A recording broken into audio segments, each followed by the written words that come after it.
Hello, and welcome, heroes. I am Adam the Paragon, Master of Virtue, and I am here tonight with this lout. Sup, Cooper, human equivalent of Four Loco before they changed the recipe.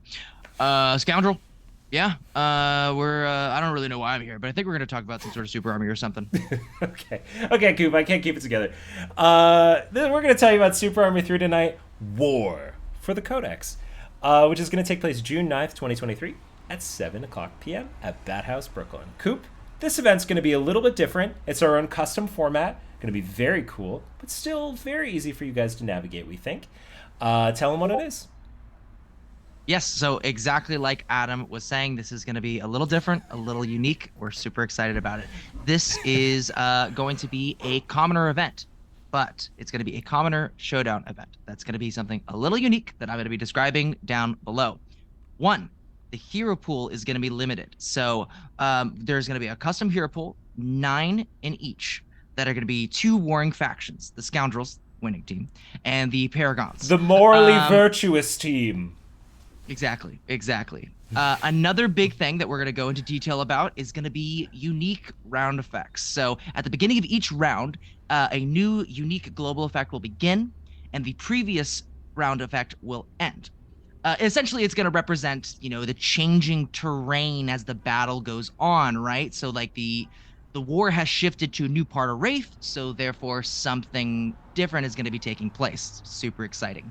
And four, the team dynamics. So at the event, Paragon and Scoundrels will be playing off against each other as often as possible.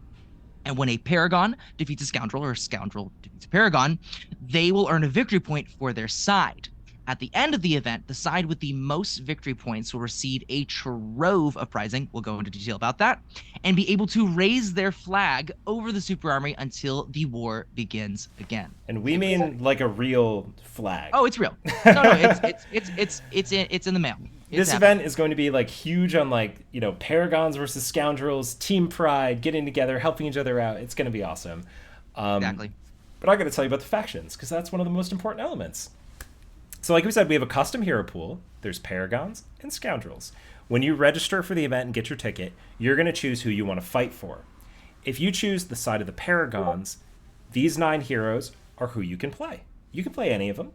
You just have to declare that you're a paragon.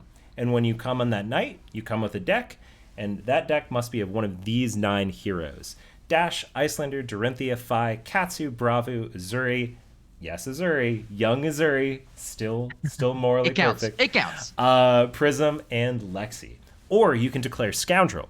And if you declare Scoundrel, on the night of the event, you're going to be coming with Reinar, Briar, Levia, Kano, Riptide, Chain, Viscerai, Arachne, or Kasai. Just one of those, right?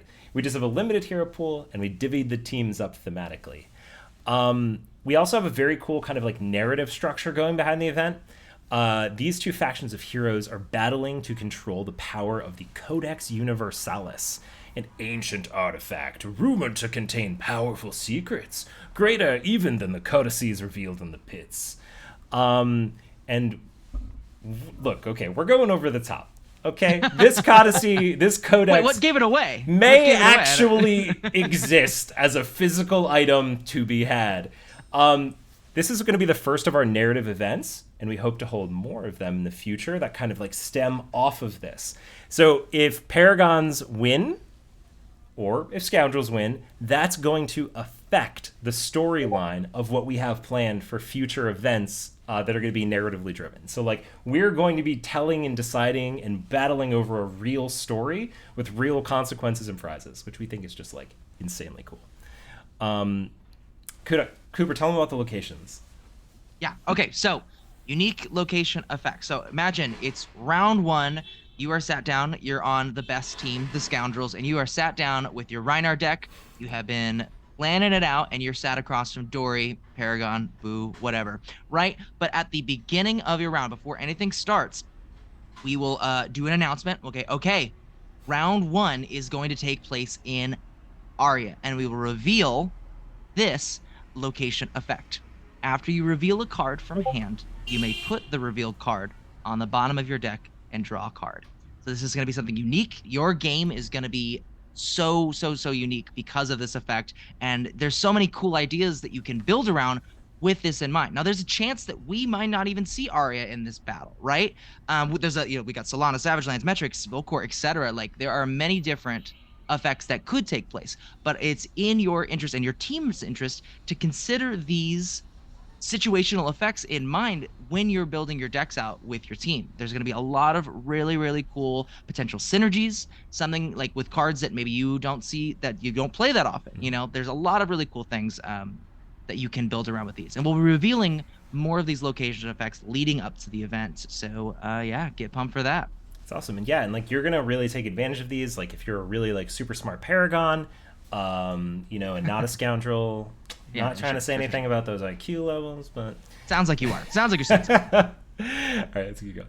So prizing, hey guys, this is the floor of our prizing, not the ceiling. Just want to make that clear. And that right column you see there, that is cumulative. So if we get 24 butts and seats for the night of the event, we're going to have CF Silver, RF here, and not one, but 2 Armory kits to give away, which is going to be totally incredible. We're super excited. If we get 30 players, we're going to add the Laser Etched Arachne and 2 sets of Metal Fab tokens. If we get 40 players, the Codex Universalis men. It's a real thing. Who is going to go home with it? Well, depends who's on the winning side, perhaps. We'll see. Then we have a Dash Altar at 50 players, and we have a BIOS update Iswardi Therianto proof with that data doll on the back, looking so fly. An absolute king. In addition, you can see the prizing there. So we're going to give less boosters per player baseline with a very large trove.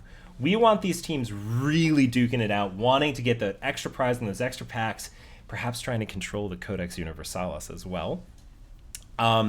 And we're going to keep stacking that trove as we go through the night, adding more and more and more to it. It's going to be awesome, right? And once again, this is the floor, not the ceiling. We're constantly searching new things out, getting new prizing in from people. So there's probably going to be a lot more at the event. But this is what we wanted to show to you tonight. Cool. Finally, Coop, tell them how to attend. Yeah, so there's just going to be a few more steps than before.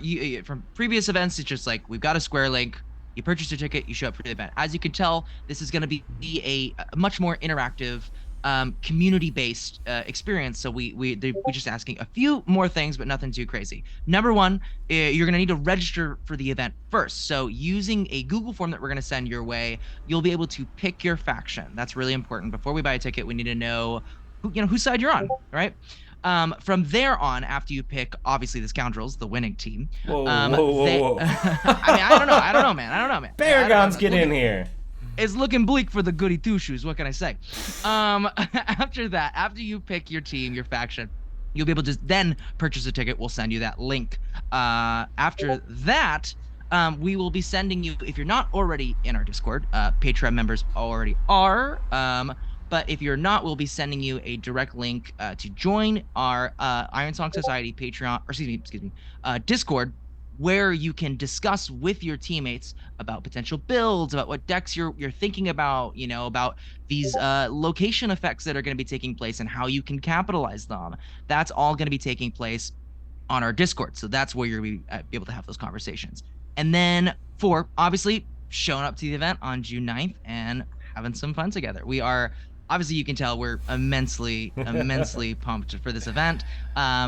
There's a lot of fun things coming with this, and we cannot wait to hang out with y'all and play these games. Absolutely, Coop. And I want to stress number 3 again. This is like something we definitely want to keep building around. Is like, we want our community together. We want you guys talking, chatting, building, sharing cards, sharing pools, like all this stuff, helping each other out. Look, I guarantee you, from what we've seen already, just with our patrons who got in a little bit early, who had that early access, this is going to be a wild metagame. And every week when we reveal those new locations, that is going to have a somewhat dramatic effect too. So get in there, help your team out, get helped by your team, building, planning, everything, executing. Get that team spirit in there, and just get ready to throw down. I'm so excited. All right, Coop. Oh man, it's gonna be we're awesome. gonna kick your butt, dude. Not even a chance. Not even a chance. All right, see you guys. See ya.